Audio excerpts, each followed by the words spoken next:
All right, so today I want to talk about the trend I see going on YouTube right now is what's the first 35mm camera I should buy? In this video, I'm going to try to answer the age-old question, which film camera should I buy? It's your YouTube dad back with a lot of film cameras. It's 2022. I wonder what film camera I should get. Well, buddy, you're in the right place. Film cameras, you know them, you love them, or you hate them. Which one should you buy? Which one's the best for beginners? Which one is worth the $3,000 price tag? And obviously I don't agree with what they're saying, so I had to make my own video.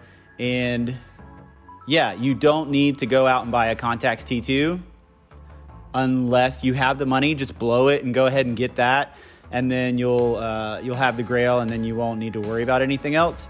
Or get a Contax T3, which is even worse. Make all your friends feel like shit.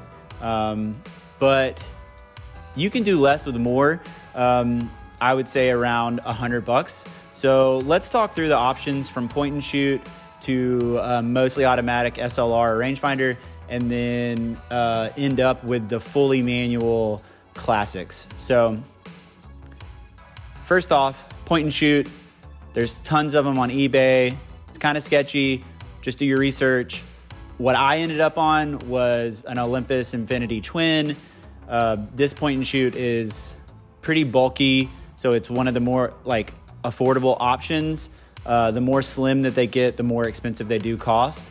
But this one is great, makes great images, auto exposure, auto DX code reader, auto flash, an autofocus. So you're not doing anything but thinking about the composition, lighting, and pressing the button.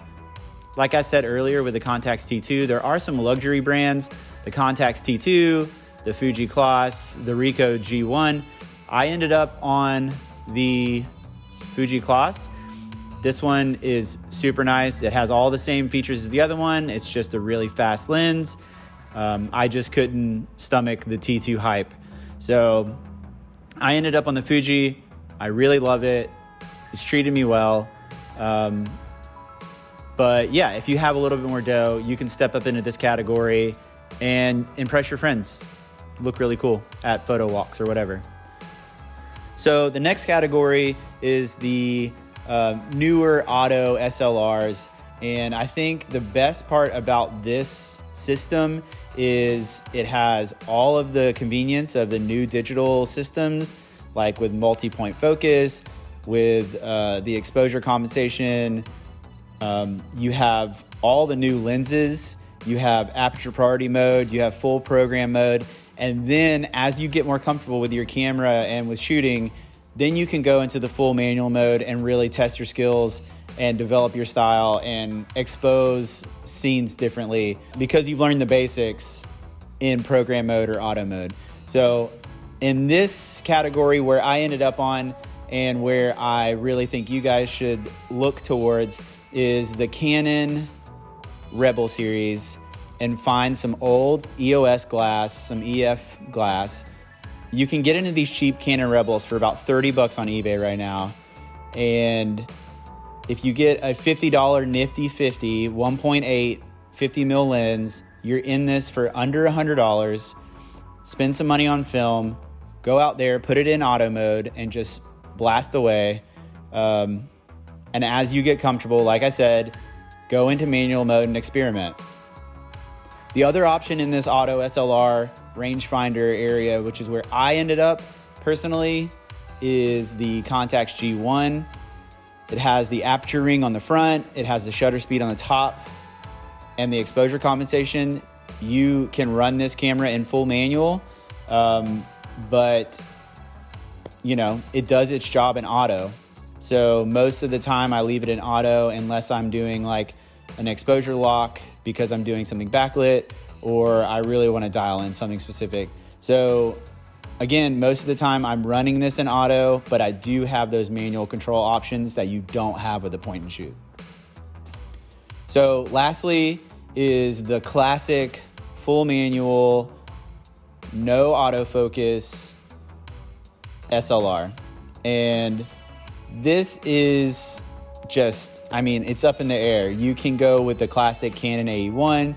You can go with the Minolta X700, which people swear by those.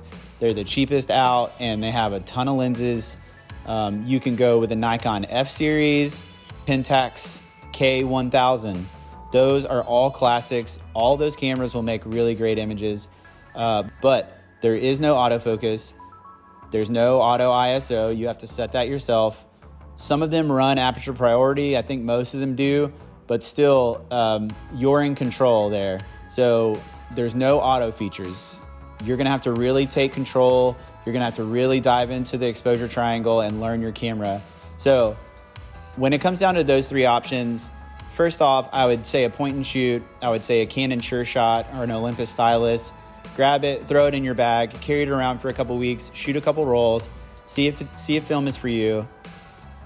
Next, if you really want to push it and you want to have more control and you think that you want to stay in film, I think the EF lenses are all over the internet. You can find the Nifty 50 for about $50, $100. So you'll have unlimited, really nice lenses. You'll have autofocus. It'll really be a streamlined transition, especially if you're coming from Canon digital like I was. You can just throw those lenses from your 5D Mark II or whatever Canon lens you have onto your Canon Rebel and start shooting, and it's film. So it's going to be very familiar.